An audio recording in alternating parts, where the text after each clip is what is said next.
Hey everyone, welcome to Malware Dev 101 or Miss Me With That Scan. Just a little bit about me because shameless self-plug. I'm a senior penetration tester with Verizon, yes, that Verizon. Some certifications that I have, I love OffSec, so I'm going to show OffSec a little bit here. And I like to make condiments like hot sauce and mustard. I got a good habanero blueberry one fermenting right now. So who's this talk for? I'm looking at red teams that want to know how to evade antivirus and develop their own tooling. Forensics teams, if you want to know how malware works and the inner workings and how it's built, and developers interested in developing offensive tools. So if you're a computer science student and you want to be a red team, build tools and push it on GitHub because that will get you a job. It worked for me. So what we're going to talk about in this, some shellcode runner theory and building, some common evasion techniques to avoid antivirus, some C# development. I'm not touching EDR with a 10-foot pole, but that might be next year. So because that would be an hour and a half long. So we got to start out with the basics first. What is malware?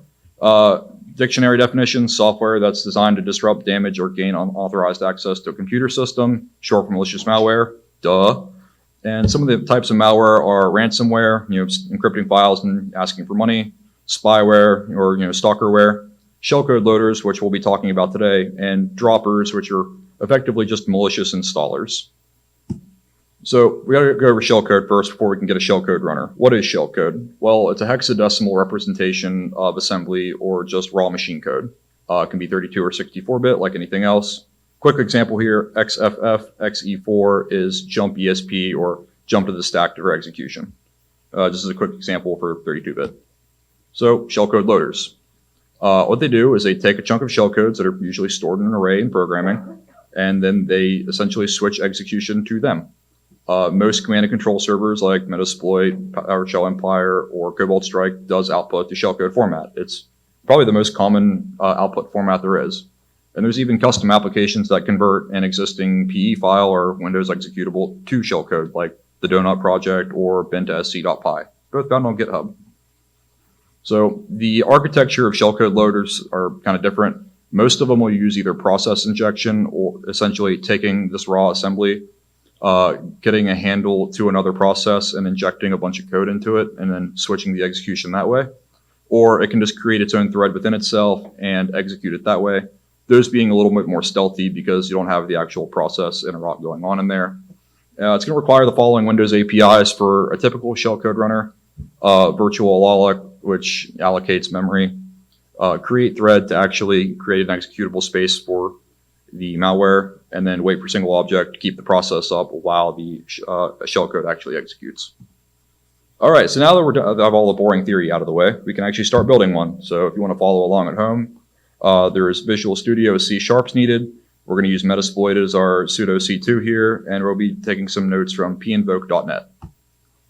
So building it out, you're going to start a new Visual Studio C# Net Framework console app. You're going to need to declare system runtime interop services at the top, and you're going to have to copy the following pinvoke signatures to the app. So if you don't know what pinvoke is, it's a way to call the Windows API in languages that are not C++ and not having to use windows.h as the header file. Here's an example of the virtual lock pinvoke signature. You can see the C# signature here, and we're just going to copy that right in our code, like so. Here's all of them for virtual lock, wait for single object, and create thread. So this is what the program would look like typically. Now we need our actual shellcode to load.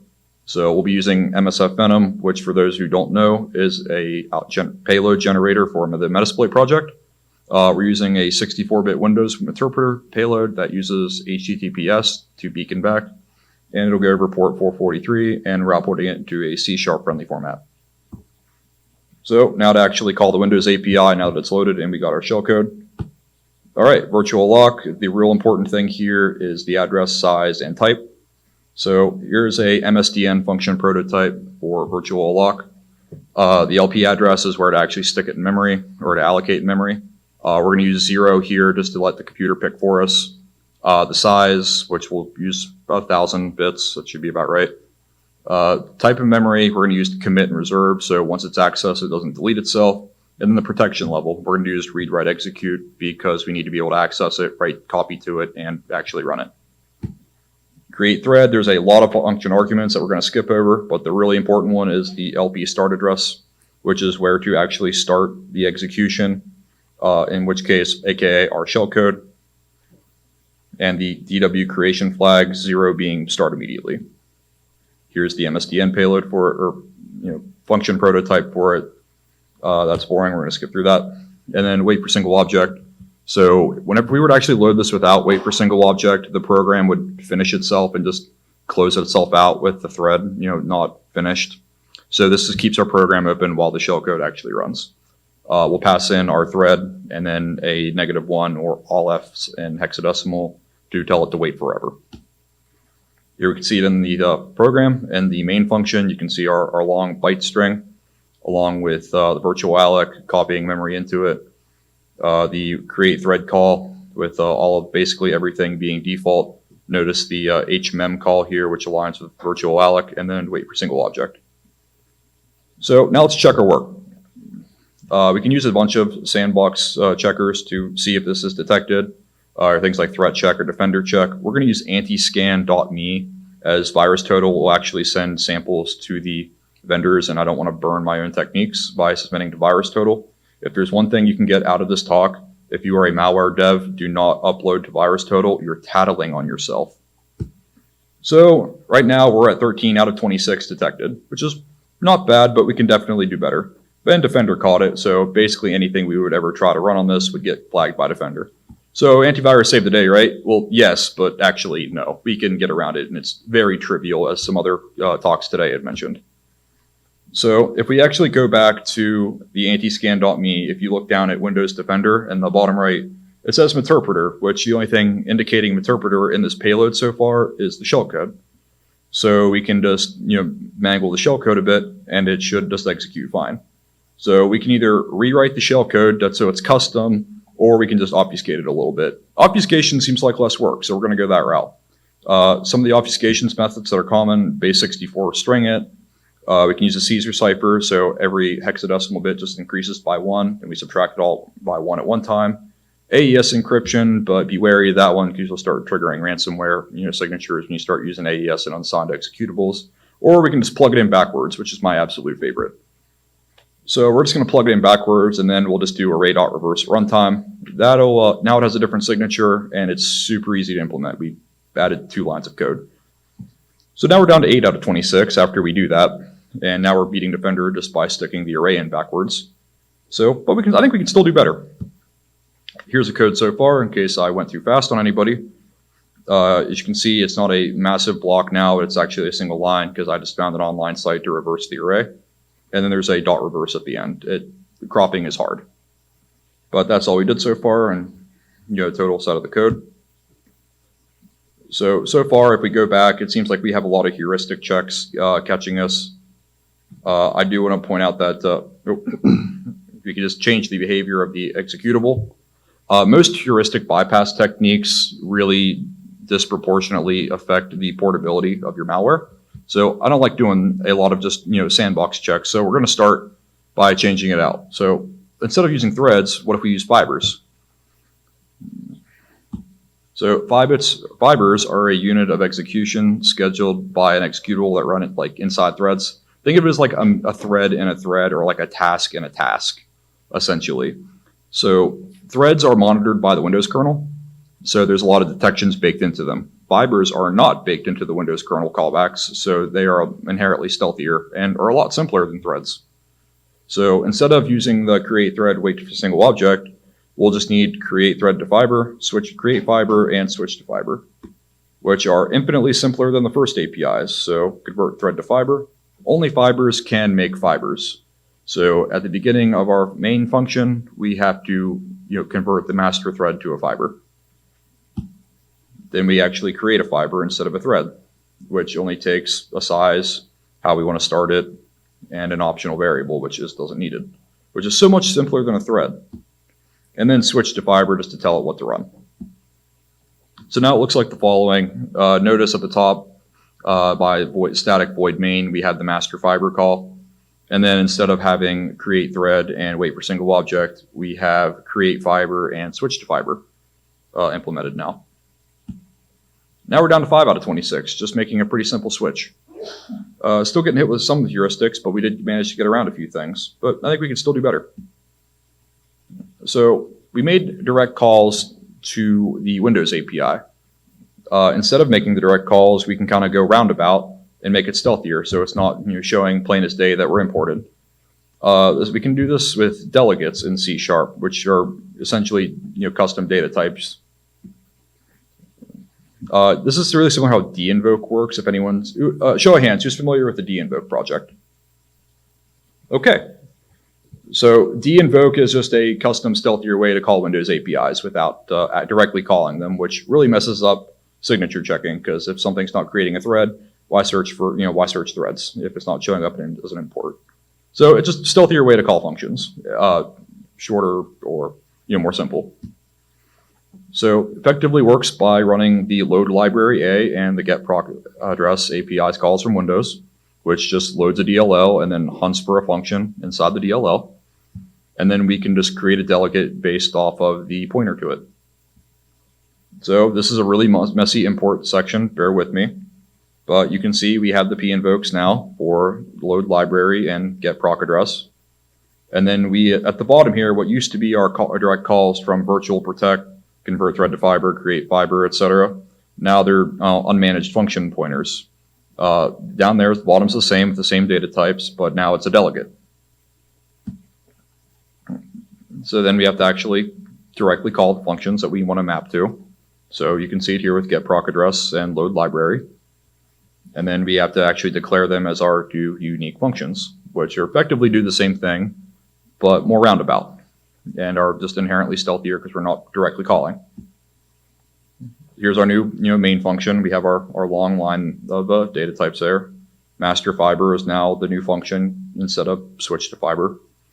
And now instead of switch to fiber, it's just called my switch, and now we have creation instead of create fiber, and that's as it'll show up in the Windows address table instead of actually checking, for the main Windows API. I'm sorry, I'm going kind of fast here.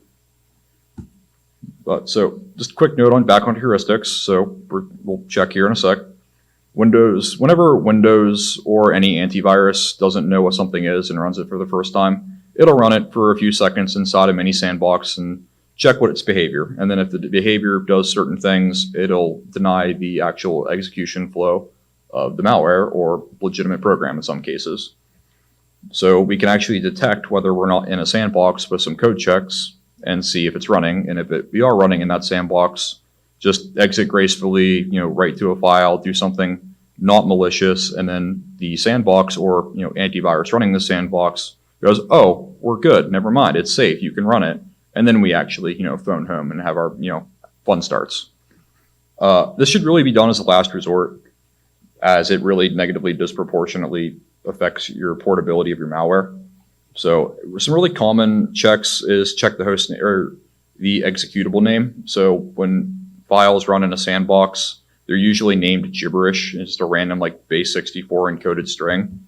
So if you check, is process name malware.exe, exit, actually do the malware, or else, write a file or just write a line and close. That's one common one. Another common one is to check the amount of CPU cores or check the memory on the PC has, as these sandboxes are limited in their allocation and can't actually touch the main, master posts. Otherwise, you could break out of them.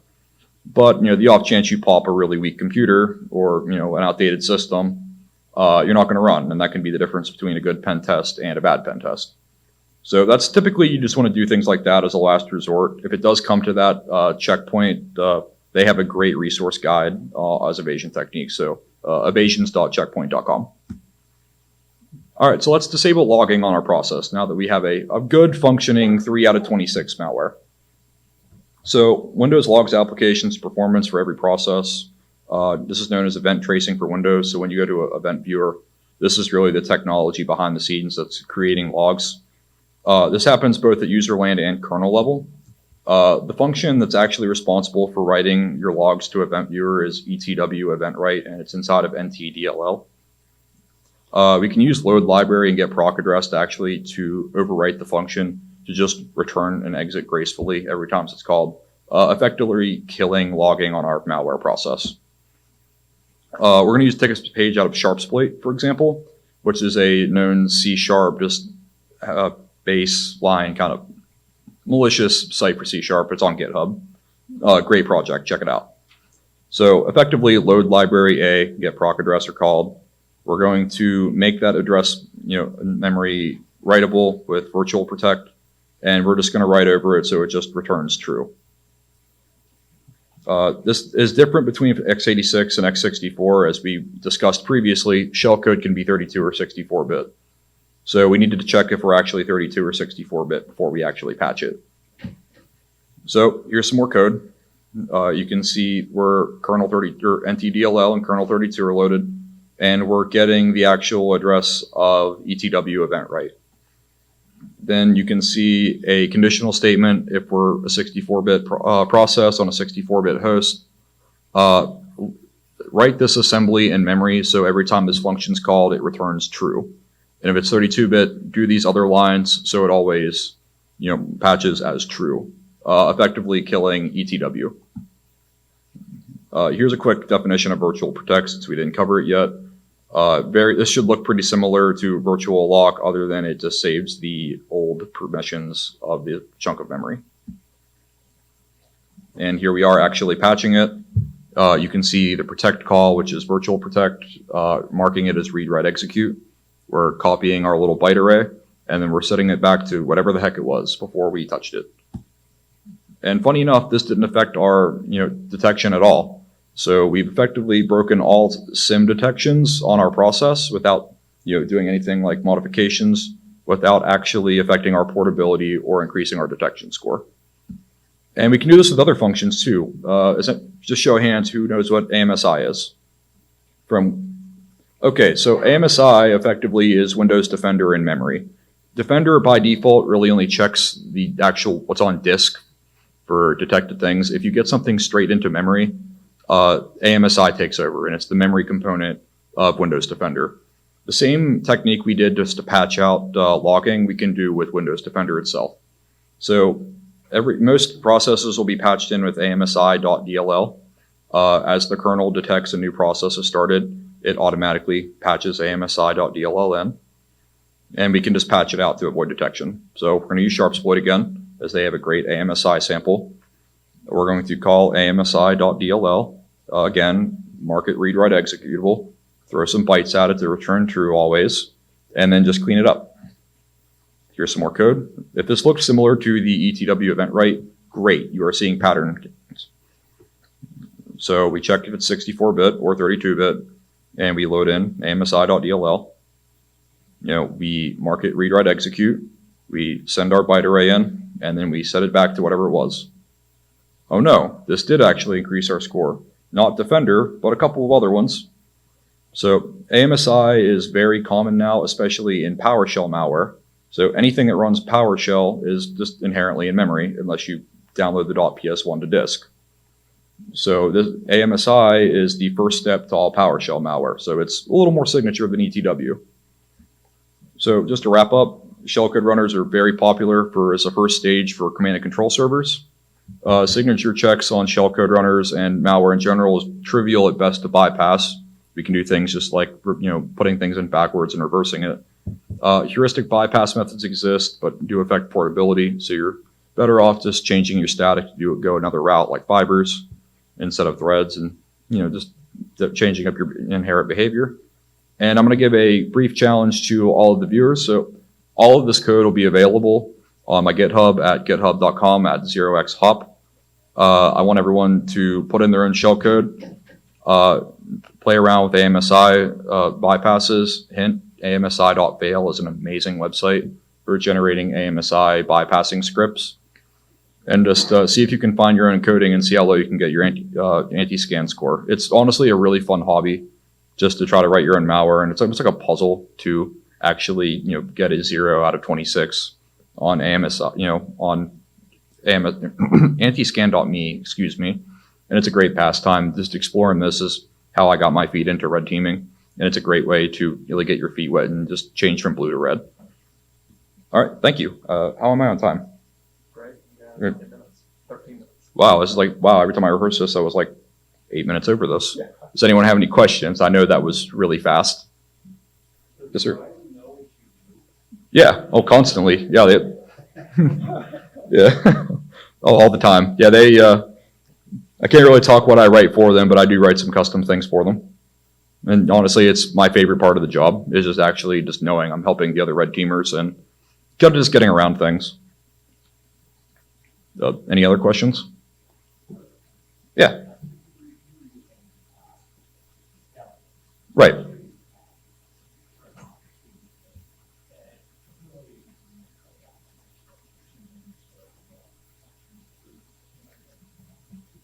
Okay, so the question was, I talked about delegates, but am I seeing any kind of like reflection, especially in like .NET, like C# or PowerShell?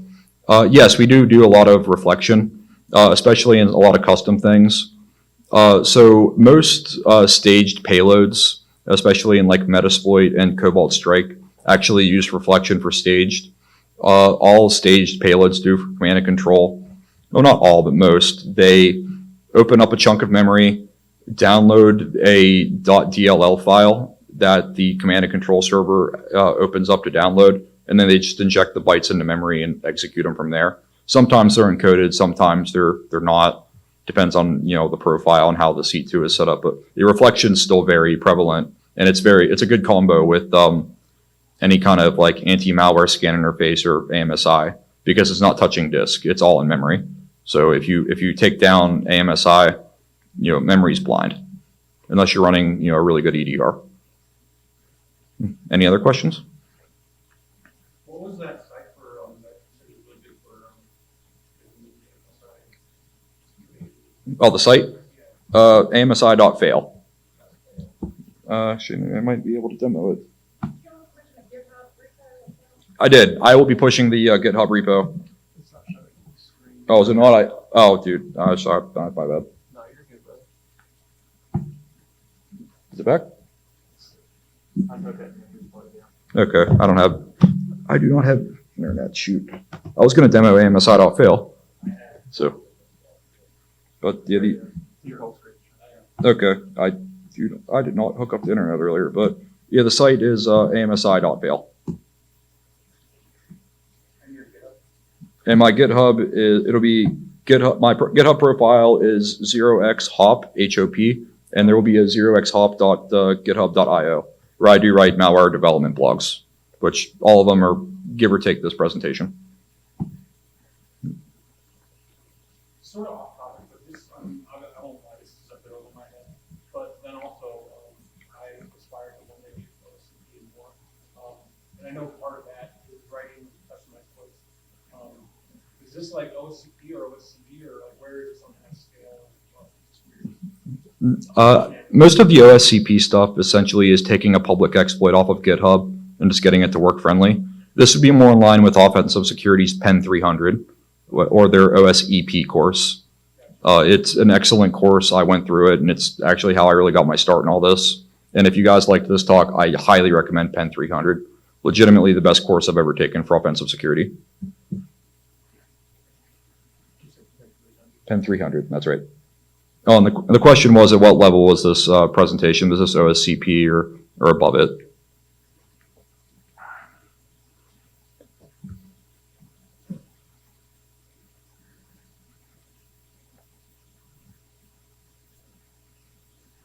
Nope. Any other questions?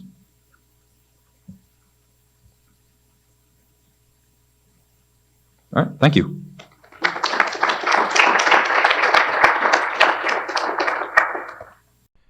This talk was a part of our 2022 Secure West Virginia Lucky 13 conference. If you would like more information about this talk or our speaker, check the description below. And if you enjoyed the content, consider liking and sharing this video. For more information on Secure West Virginia, or you want to stay updated with the latest upcoming events, follow us on Twitter at SecureWVCon or visit our website securewv.org.